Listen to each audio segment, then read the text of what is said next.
One of the lessons that I've learned in this walk of being an MMA fighter, that respect is the main thing. It's all about respect.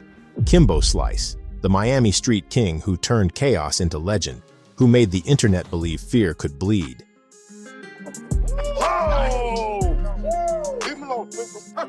But in his final days, the roar was gone. The man who fought every rival and every doubt now faced the one opponent no fighter survives: his own heart. Before Bellator, before the fame, before the name Kimbo Slice, there was Kevin Ferguson, a survivor from Miami's hardest streets. He was born Kevin Ferguson in Nassau, Bahamas, 1974. The middle child in a modest home, his mother worked tirelessly to keep the family afloat. If you want respect, you got to give respect. And that's what I taught him. Don't let them talk to you any kind of way. And when you're talking to them, you got to look them straight in the eye. Show them that you're not afraid. And he is not afraid. That is one child, he's not afraid. When Kevin was still a young boy, the Fergusons moved to Miami, Florida, chasing the illusion of a better life. What they found instead was Liberty City, one of the toughest neighborhoods in America. Every street corner told a story of struggle. Violence, drugs, and constant tension were the soundtrack of his childhood. You know, the neighborhood it was rough. You know, people was dying. You know, you go out to take out the garbage, you would go around the corner and you would see a foot, and you just throw the garbage in the dumpster and run back upstairs. And hey, man, just, you know. Sirens cut through the humid Miami air nightly, an endless loop of desperation. Classmates mocked his accent, snatched his lunch, and challenged him to fights. Each time, Kevin answered with his fists, not out of pride, but survival. He learned early that respect wasn't given. It was taken, block by block, punch by punch. That raw, street-forged mentality shaped him long before any camera did. His fearlessness drew both danger and admiration. He had one rule: never back down. Come on, man, y'all already know, man. Don't need no introduction. The one and only, the truth. This your boy, Kimbo Slice, 305, at his best, baby. At Carroll City Middle, he met Mike Ember, a skinny kid who would become his lifelong friend. When others picked on Mike, Kevin stepped in, a wall of muscle and fury.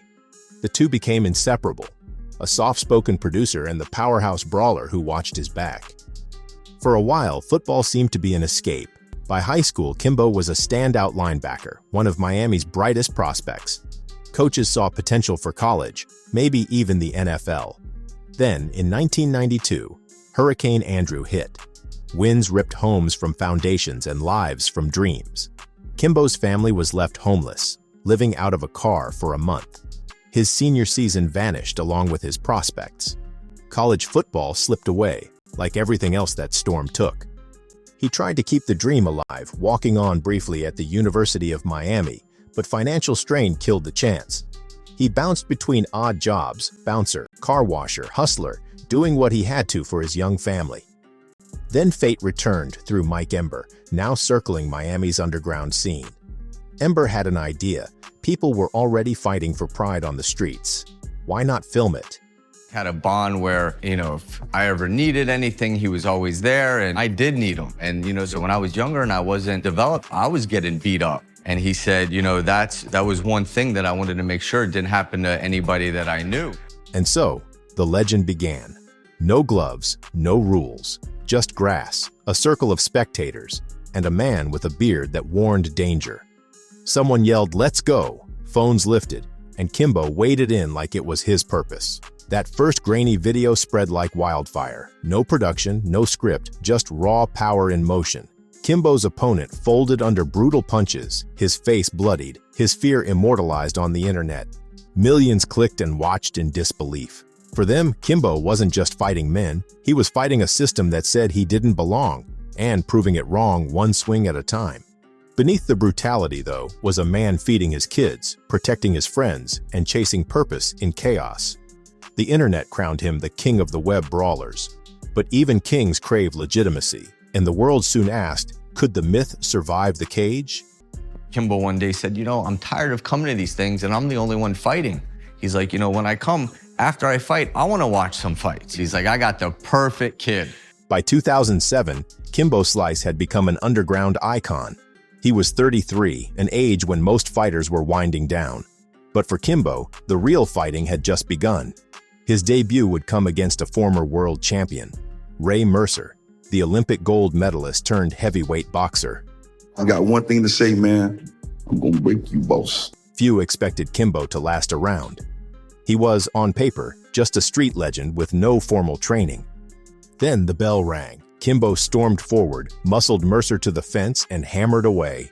Seconds later, he wrapped up a guillotine choke and forced the veteran to tap. 93 seconds. That's all it took to flip the narrative. Kimbo Slice had arrived. Elite XC called immediately. Their cameras loved him. His beard, his gravel voice, his iron stare. He was the working man's gladiator. So I beat Ray Mercer in 1 minute and 27 seconds, and I was a 10-1 underdog. With me dedicating myself to it and committing myself to something, I proved that to myself that I can do this. My future was born from that. In an era when MMA fought to prove itself mainstream, Kimbo was a marketing dream. People who'd never watched a fight in their life tuned in for the man from YouTube. His debut for the promotion was quick and violent. Bo Cantrell fell in 19 seconds.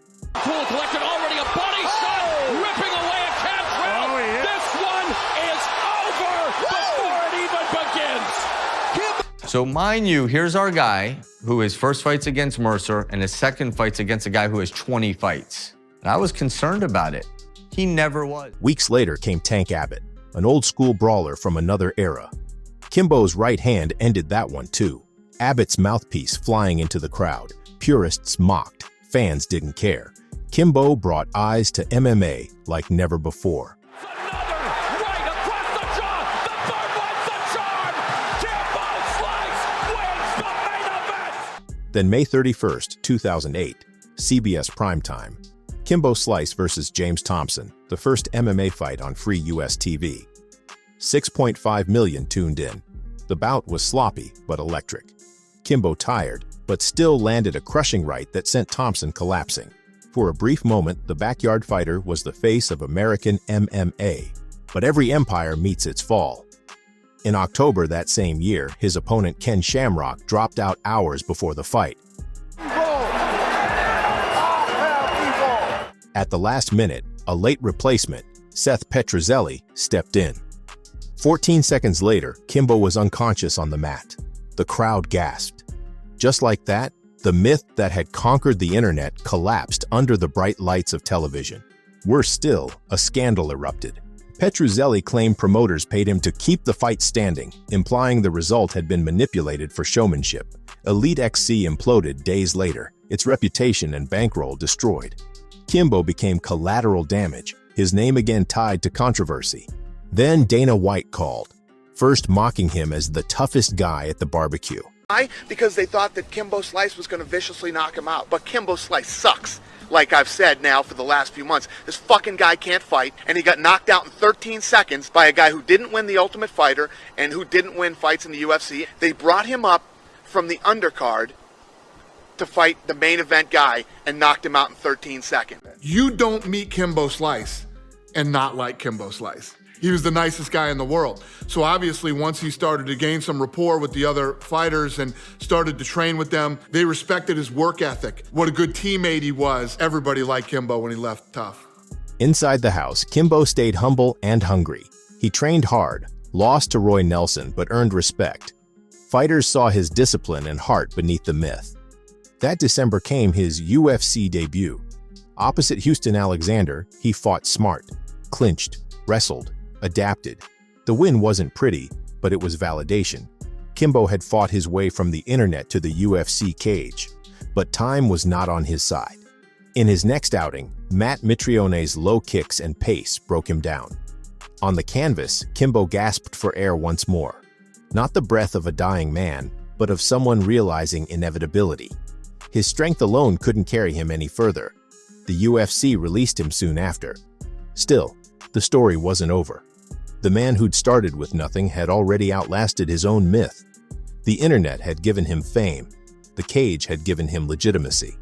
But soon, it would come for something far more precious, his body.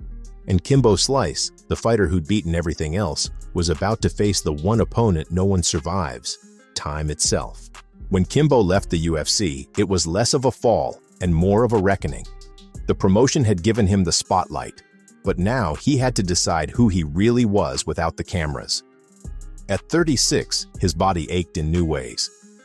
Fans had begun to move on, but Kimbo didn't vanish.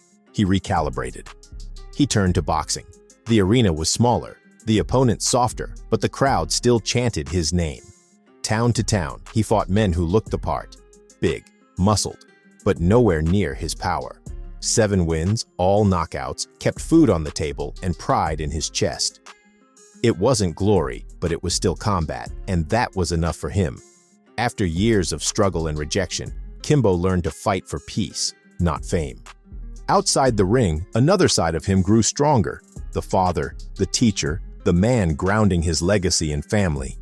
There's a lot of them. My first oldest son, Kevin Jr., then my second oldest son, Kevin II, then my oldest daughter, Kevina, then my second oldest daughter, Kiera, and then my third oldest son, Kevlar, my third youngest daughter, Cassandra, my son's baby's mom, Kiana, my little grandson, Kevin III, and we have a dog named Kimmy.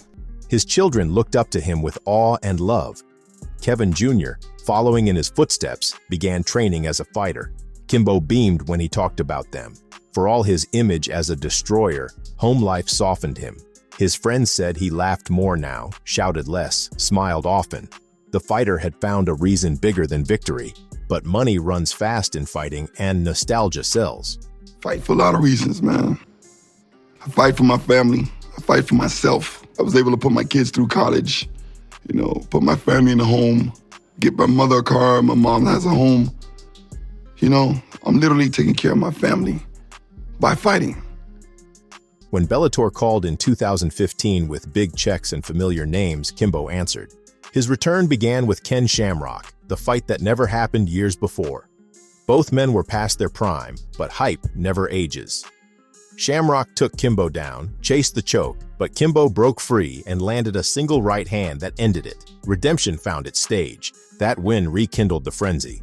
Kimbo Slice wasn't just back, he was still dangerous. Because positionally this is done, but he's just not able to put enough into it. This will he have any arm strength left? Slice back to his feet and unloading with the right hand. It was all Ken Shamrock, now all Kimbo Slice. Drop Shamrock and the count for behind win in the Bellator cage for Kimbo Slice. For one final stretch, he was the people's champion again. The man who'd once owned the internet, now standing under bright lights that mirrored the glow of street lamps from Liberty City. But the next matchup would test far more than fists. His opponent was Dada 500, another Miami street legend, a man who once fought in Kimbo's backyard circuit. Their rivalry had roots in bragging rights, in pride and turf, in who truly ruled those concrete rings years ago. What should have been a nostalgic event became a slog through exhaustion and fear. Both men arrived heavy, unconditioned, and burdened by years their bodies refused to forget. The bout unraveled fast. Each punch looked like it drained a year of life out of them. By the second round, both gasped, stumbling more than striking. Dada collapsed out of sheer fatigue before the fight even ended. Medics rushed in. Later, doctors revealed his heart had stopped twice that night.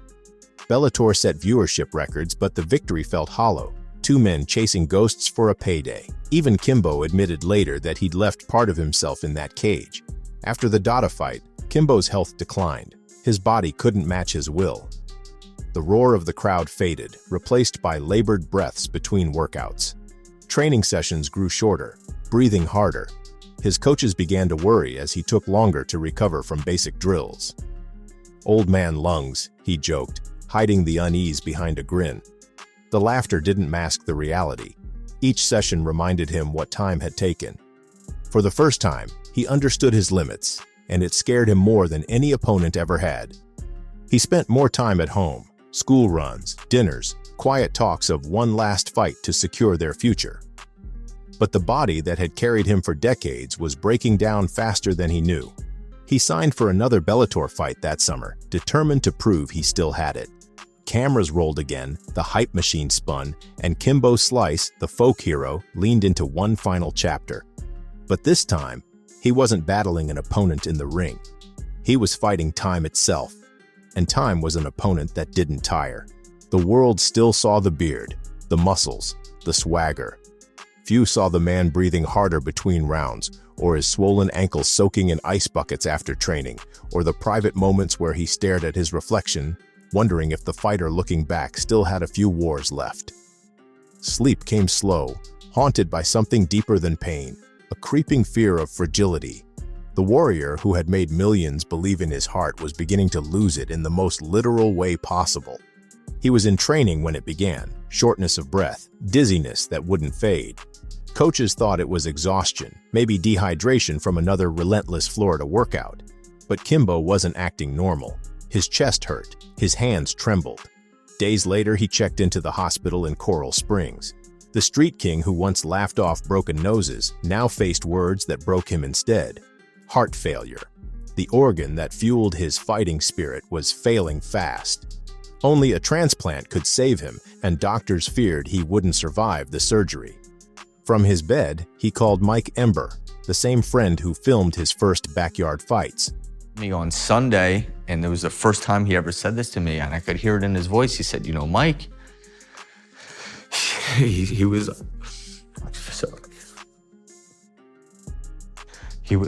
like, I'm scared. And I've never heard his voice say that. The man who had seen him rise from car washes to global stadiums now listened as Kimbo's voice broke. "I'm scared," Kimbo said quietly. The fighter who'd stared down every opponent with unshakable calm finally met fear he couldn't punch through. It was the first and last time he would ever admit it. His condition worsened each day. Machines breathed for him. Medicine could barely keep pace. Family arrived, friends prayed, fans hoped. But his body, after years of war, refused another round. On June 6, 2016, Kimbo Slice's heart stopped for good. He was 42. News spread like a shockwave through the fight world. From UFC veterans to street fighters, tributes poured in. They didn't talk about the knockout power or the YouTube views. They talked about the man, humble, loyal, real. Fighters remembered how he'd shake every hand in the gym, how he'd encourage kids chasing their first dream. His son, Kevin Jr., stepped forward to carry the name, promising that the legacy would keep swinging. Millions mourned. The internet that built him flickered with montages of his wild grin, his thunderous punches, his warmth. The world had lost more than a viral fighter. It had lost proof that even from the roughest streets, greatness could rise. Kimbo's story was never about technique or titles. It was about belief, about heart, about the fight within every person who's told they'll never make it.